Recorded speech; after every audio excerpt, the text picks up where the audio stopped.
శనార్థి తాత ఎట సంగతి ఈ పంచాయతీ చల్లకుండా ఒడుస్తలేదు తీర్తలేదు మీది వాళ్ళది ఏదో ఆదివాసీల పంచాయతీ బంజారా పంచాయతీ ఓ నీ దండం పెడితే ఎట్లా ఈ పంచాయతీ ఉరుముతుంది నీ దండం పెడితే మరి ఎందుకు మీకు వాళ్ళకి పంచాయతీ ఏమిటికి వస్తున్నట్టు మాకు పంచాయతీ కాదు, కొంతమంది ఒక ఇద్దరు రాజకీయ నిరుద్యోగులుగా తిరుగుతున్నారు.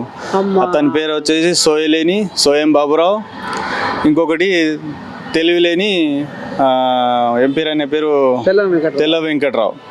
వాళ్ళ రాజకీయం కోసము ఒక అన్నదమ్ముల మధ్యలో చిచ్చు పెట్టడానికి వాళ్ళకి ఆయన ఒక బీఆర్ఎస్ల క్యాండిడేట్, బీఆర్ఎస్ ఎమ్మెల్యే.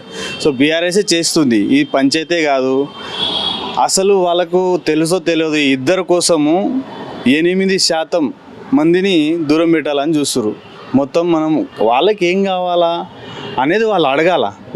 మనం అన్నదమ్ములం ఉన్నాం, మాకు కొంచెం తక్కువ వచ్చిందన్న, తమ్మునికి ఎక్కువ వచ్చిందన్న అని చెప్పి పంచాయతీ పెట్టుకోవడం, ఒక పెద్ద మనిషి దగ్గర పోయి అడగాల, మాకు ఏమన్నా మాకు స్పెషల్ ప్యాకేజ్ ఇవ్వండి, మాకు సరిపోతలేదు అని అట్లా ఆడుకోవాలా. కానీ ఇంకో తమ్ముని ఎలా కొట్టేసి నాకు మొత్తం నాకే ఇచ్చేసా అంటే ఇది సమాజం ఒప్పుకోదు.